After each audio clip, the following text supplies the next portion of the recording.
महीने भर का दिन हो गया।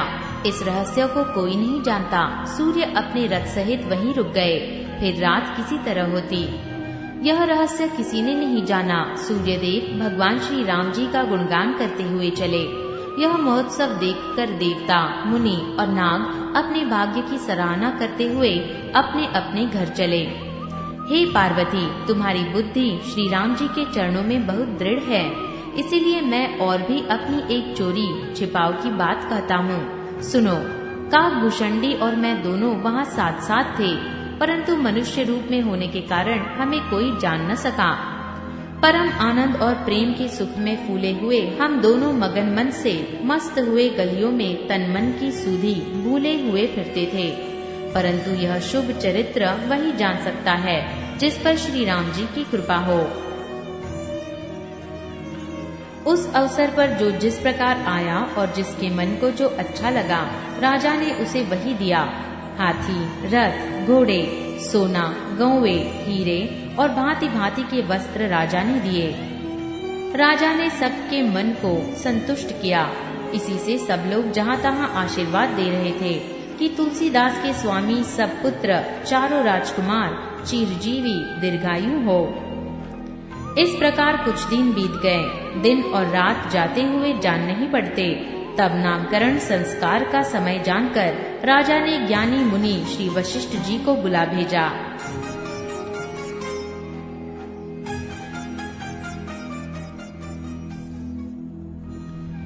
मुनि की पूजा करके राजा ने कहा, हे मुनि, आपने मन में जो विचार रखे हो वे नाम रखिए। मुनि ने कहा, हे राजन, इनके अनेक अनुपम नाम हैं, फिर भी मैं अपनी बुद्धि के अनुसार कहूँगा। ये जो आनंद के समुद्र और सुख की राशि है, जिस आनंद सिंधु के एक कण से तीनों लोग सुखी होते हैं, उन आपके सबसे बड़े पुत्र का नाम राम है, जो सुख का भवन और संपूर्ण लोगों को शांति देने वाला है। जो संसार का भरण पोषण करते हैं, उन आपके दूसरे पुत्र का नाम भरत होगा। जिनके स्मरण मात्र से शत्रु का नाश होता है, उनका वेदों में प्रसिद्ध शत्रुघ्न नाम होगा। जो शुभ लक्षणों के धाम श्री राम जी के प्यारे और सारे जगत के आधार हैं, गुरु वशिष्ठ जी ने उनका लक्ष्मण ऐसा श्रेष्ठ नाम रखा।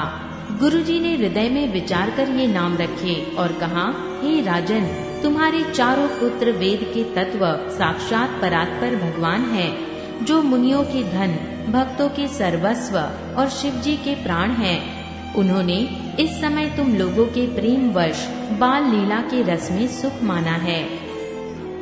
बचपन से ही श्री रामचंद्र जी को अपना परम हितैषी स्वामी जानकर लक्ष्मण जी ने उनके चरणों में प्रीति जोड़ ली।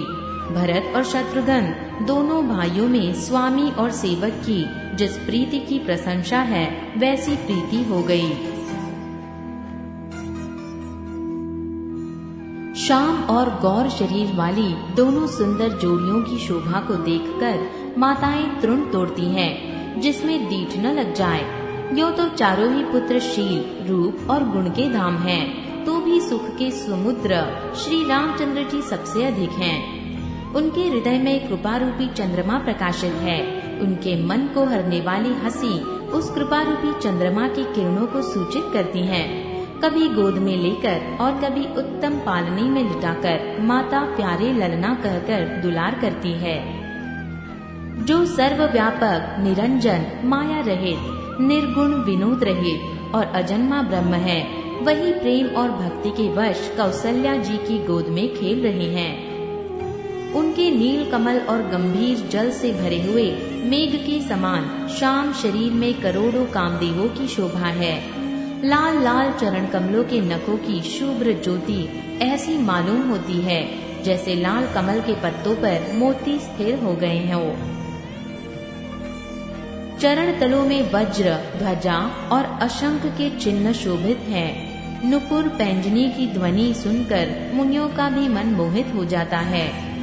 कमर में करधनी और पेट पर 3 रेखाएं त्रिबली है। नाभि की गंभीरता को तो वही जानते हैं जिन्होंने उसे देखा है। बहुत से आभूषणों से सुशोभित विशाल भुजाएं हैं। हृदय पर बाघ के नख की बहुत ही निराली छटा है। छाती पर रत्नों से युक्त मणियों के हार की शोभा और ब्राह्मण भृगु के चरण चिन्हों को देखते ही मन लुभा जाता है।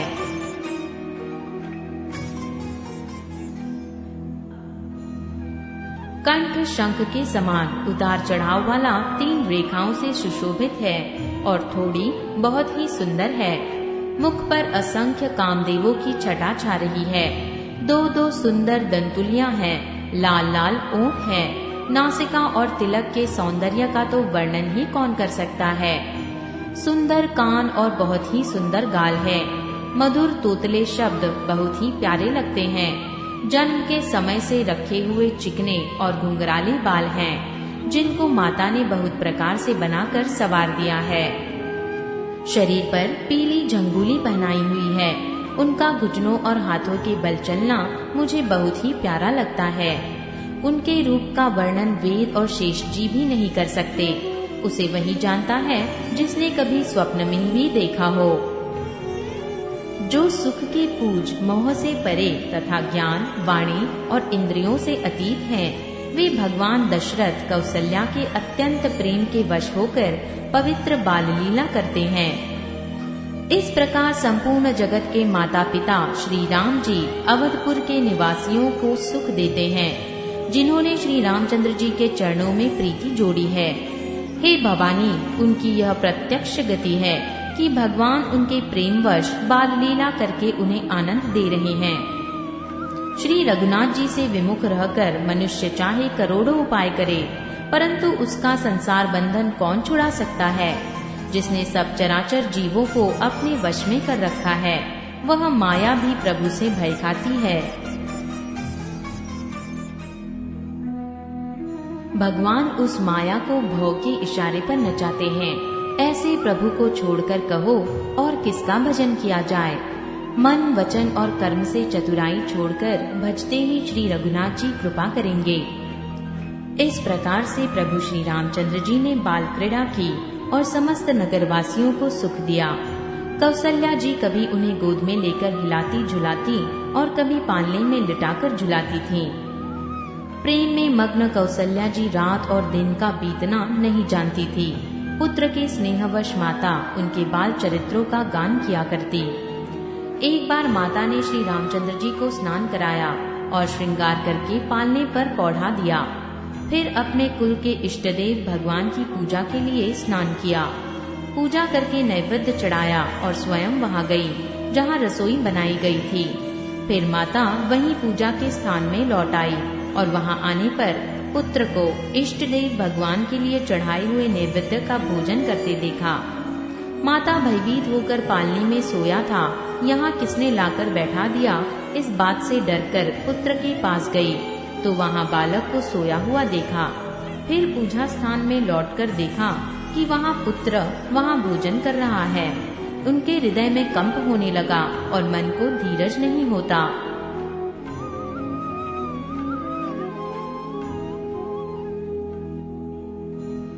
वह सोचने लगी कि यहाँ और वहाँ मैंने 2 बालक देखे। यह मेरी बुद्धि का भ्रम है या और कोई विशेष कारण है। प्रभु श्री रामचंद्र जी ने माता को घबराई हुई देखकर मधुर मुस्कान से हंस दिया। फिर उन्होंने माता को अपना अखंड अद्भुत रूप दिखलाया, जिसके एक एक रोम में करोड़ों ब्रह्मांड लगे हुए हैं। अगणित सूर्य, चंद्रमा, शिव, ब्रह्मा, बहुत से पर्वत, नदियाँ, समुद्र, पृथ्वी, वन, काल, कर्म, गुण, ज्ञान और स्वभाव देखे और वे पदार्थ भी देखे जो कभी सुने भी न थे। सब प्रकार से बलवती माया को देखा कि वह भगवान के सामने अत्यंत भयभीत हाथ जोड़े खड़ी है। जीव को देखा जिसे वह माया नचाती है और फिर भक्ति को देखा जो उस जीव को माया से छुड़ा देती है। माता का शरीर पुलकित हो गया, मुख से वचन नहीं निकलता। तब आंखें मूंद कर उसने श्री रामचंद्र जी के चरणों में सिर नवाया। माता को आश्चर्यचकित देखकर खर के शत्रु श्री राम जी फिर बाल रूप हो गए। माता से स्तुति भी नहीं की जाती। वह डर गई कि मैंने जगत पिता परमात्मा को पुत्र करके जाना। श्री हरि ने माता को बहुत प्रकार से समझाया और कहा, हे माता सुनो, यह बात कहीं पर कहना नहीं।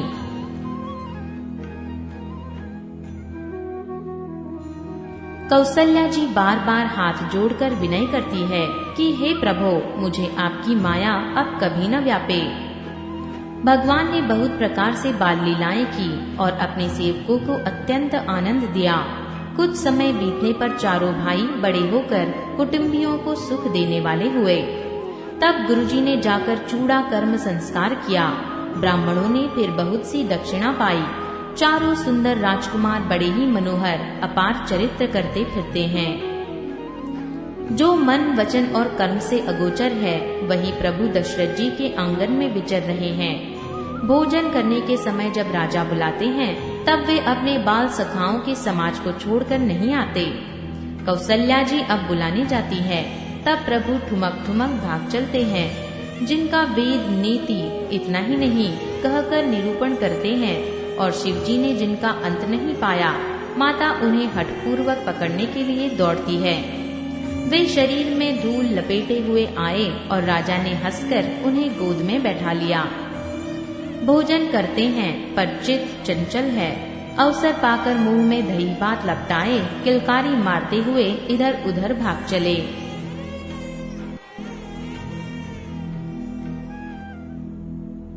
श्री रामचंद्र जी की बहुत ही सरल, भोली और सुंदर मन भावनी बाल लीलाओं का सरस्वती, शेष जी, शिव जी और वेदों ने गान किया है।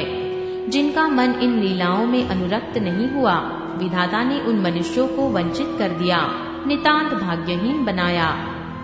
जो ही सब भाई कुमार अवस्था के हुए, त्यों ही गुरु पिता और माता ने उनका यज्ञोपवीत संस्कार कर दिया। श्री रघुनाथ जी भाइयों सहित गुरु के घर में विद्या पढ़ने गए और थोड़े ही समय में उनको सब विद्याएं आ गईं। चारों वेद जिनके स्वाभाविक श्वास हैं, वे भगवान पढ़े, यह बड़ा कौतुक अचरज है।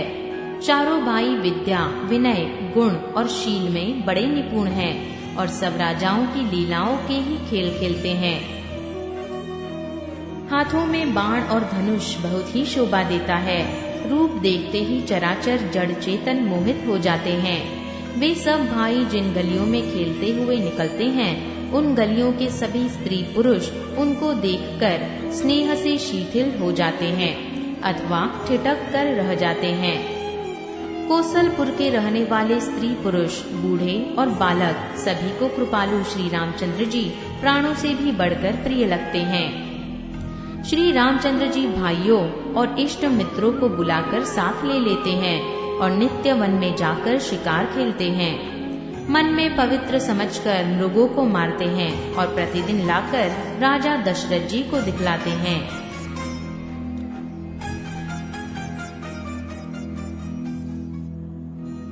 जो मृग श्री राम जी के बाण से मारे जाते थे, वे शरीर छोड़कर देवलोक को चले जाते थे।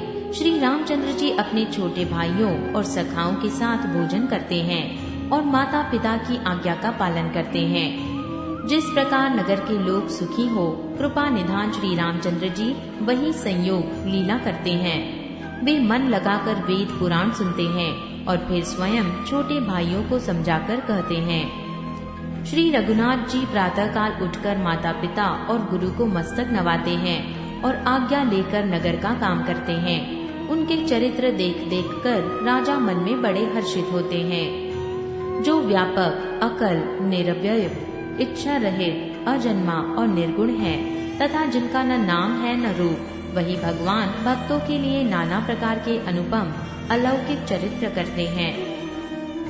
यह सब चरित्र मैंने गाकर बखान कर कहा। अब आगे की कथा मन लगाकर सुनो। ज्ञानी महामुनि विश्वामित्र जी वन में शुभ आश्रम पवित्र स्थान जानकर बसते थे, जहाँ वे मुनि जप, यज्ञ और योग करते थे, परंतु मारीच और सुबाहु से बहुत डरते थे। यज्ञ देखते ही राक्षस दौड़ पड़ते थे और उपद्रव मचाते थे, जिससे मुनि बहुत दुख पाते थे। गाधी के पुत्र विश्वामित्र जी के मन में चिंता छा गई कि ये पापी राक्षस भगवान के मारे बिना न मरेंगे। तब श्रेष्ठ मुनि ने मन में विचार किया कि प्रभु ने पृथ्वी का भार हरने के लिए अवतार लिया है। इसी बहाने जाकर मैं उनके चरणों का दर्शन करूं और विनती करके दोनों भाइयों को ले आऊं। आहा, जो ज्ञान, वैराग्य और सब गुणों के धाम हैं, उन प्रभु को मैं नेत्र भरकर देखूंगा। बहुत प्रकार से मनोरथ करते हुए जाने में देर नहीं लगी। सरयू जी के जल में स्नान करके वे राजा के दरवाजे पर पहुँचे। राजा ने जब मुनि का आना सुना तब वे ब्राह्मणों के समाज को साथ लेकर मिलने गए और दंडवत करके मुनि का सम्मान करते हुए उन्हें लाकर अपने आसन पर बैठाया। चरणों को धोकर बहुत पूजा की और कहा, मेरे समान धन्य आज दूसरा कोई नहीं है। फिर अनेक प्रकार के भोजन करवाए, जिससे श्रेष्ठ मुनि ने अपने हृदय में बहुत ही हर्ष प्राप्त किया। फिर राजा ने चारों पुत्रों को मुनि के चरणों पर डाल दिया, उनसे प्रणाम कराया। श्री रामचंद्र जी को देखकर मुनि अपनी देह की सूधी भूल गए। वे श्री राम जी के मुख की शोभा देखते ही ऐसे मग्न हो गए मानो चकोर पूर्ण चंद्रमा को देखकर लुभा गया हो। तब राजा ने मन में हर्षित होकर ये वचन कहे, हे मुनि, इस प्रकार कृपा तो आपने कभी नहीं की। आज किस कारण से आपका शुभागमन हुआ, कहिए, मैं उसे पूरा करने में देर नहीं लगाऊंगा।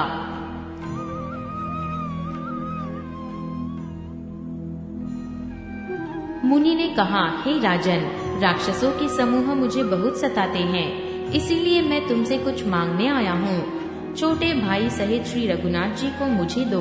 राक्षसों को मारे जाने पर मैं सनाथ सुरक्षित हो जाऊंगा। हे राजन, प्रसन्न मन से इनको दो, मोह और अज्ञान को छोड़ दो। इससे तुमको धर्म और सुयश की प्राप्ति होगी और इनका परम कल्याण होगा। इस अत्यंत अप्रिय वाणी को सुनकर राजा का हृदय कांप उठा और उनके मुख की कांति फीकी पड़ गई। उन्होंने कहा, हे ब्राह्मण, मैंने चौथेपन में 4 पुत्र पाए हैं। आपने विचार कर बात नहीं कही। हे मुनि, आप पृथ्वी, गौ, धन और खजाना मांग लीजिए। मैं आज बड़े हर्ष के साथ अपना सर्वस्व दे दूंगा। देह और प्राण से अधिक प्यारा कुछ भी नहीं होता, मैं उसे भी एक पल में दे दूंगा। सभी पुत्र मुझे प्राणों के समान प्यारे हैं। उनमें भी हे प्रभु, राम को तो किसी प्रकार की भी देते नहीं बनता। कहाँ अत्यंत डरावनी और क्रूर राक्षस और कहाँ परम किशोर अवस्था के बिल्कुल सुकुमार मेरे सुंदर पुत्र। प्रेम रस में सनी हुई राजा की वाणी सुनकर ज्ञानी मुनि विश्वामित्र जी ने हृदय में बड़ा हर्ष माना। तब वशिष्ठ जी ने राजा को बहुत प्रकार से समझाया, जिससे राजा का संदेह नाश को प्राप्त हुआ।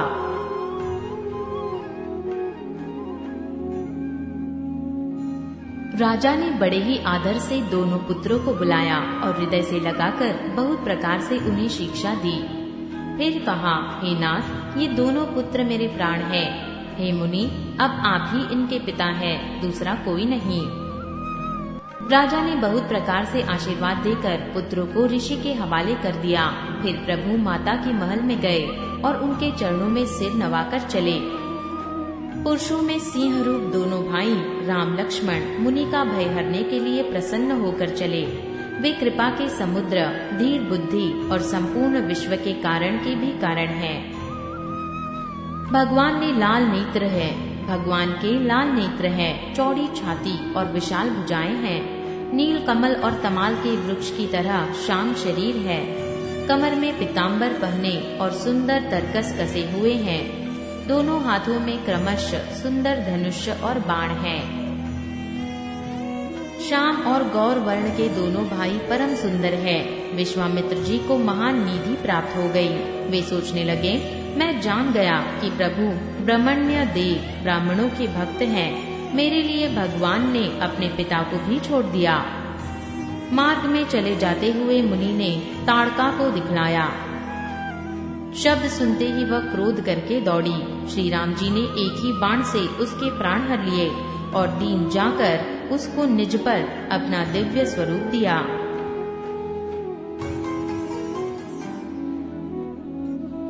तब ऋषि विश्वामित्र ने प्रभु को मन में विद्या का भंडार समझते हुए भी लीला को पूर्ण करने के लिए ऐसी विद्या दी जिससे भूख प्यास न लगे और शरीर में अतुलित बल और तेज का प्रकाश हो।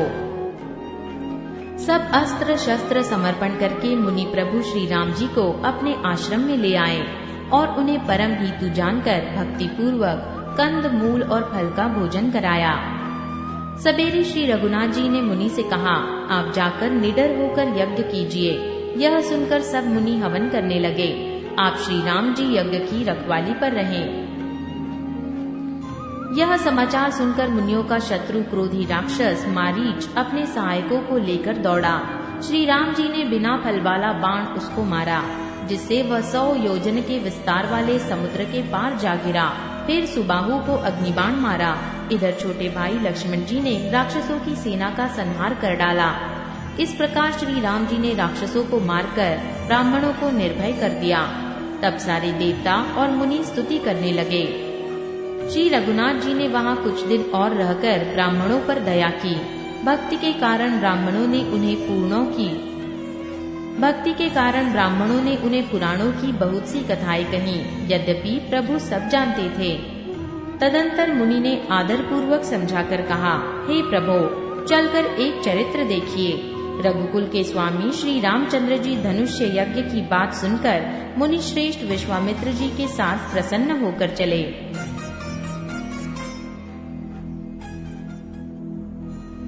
मार्ग में एक आश्रम दिखाई पड़ा। वहाँ पशु पक्षी कोई भी जीव जंतु नहीं था। पत्थर की एक शिला को देखकर प्रभु ने पूछा। तब मुनि ने विस्तार पूर्वक सब कथा कही। गौतम मुनि की स्त्री अहल्या शापवश पत्थर की देह धारण किए बड़े धीरज से आपके चरण कमलों की धूलि चाहती है। हे रघुवीर, इस पर कृपा कीजिए। श्री राम जी के पवित्र और शोक को नाश करने वाले चरणों का स्पर्श पाते ही सचमुच वह तपोमूर्ति अहल्या प्रकट हो गई। भक्तों को सुख देने वाले श्री रघुनाथ जी को देखकर वह हाथ जोड़कर सामने खड़ी रह गई। अत्यंत प्रेम के कारण वह अधीर हो गई। उसका शरीर पुलकित हो उठा। मुख से वचन कहने में नहीं आते थे। वह अत्यंत बड़भागिनी अहल्या प्रभु के चरणों से लिपट गई और उसके दोनों नेत्रों से जल, प्रेम और आनंद के आंसुओं की धारा बहने लगी। फिर उसने मन में धीरज धरकर प्रभु को पहचाना और श्री रघुनाथ जी की कृपा से भक्ति प्राप्त की। तब अत्यंत निर्मल वाणी से उसने इस प्रकार स्तुति प्रारंभ की। हे ज्ञान से जानने योग्य श्री रघुनाथ जी, आपकी जय हो। मैं सहज ही अपवित्र स्त्री हूँ और हे प्रभो, आप जगत को पवित्र करने वाले, भक्तों को सुख देने वाले और रावण के शत्रु हैं। हे कमल नयन, हे संसार जन्म मृत्यु के भय से छुड़ाने वाले, मैं आपकी शरण आई हूँ। मेरी रक्षा कीजिए, रक्षा कीजिए।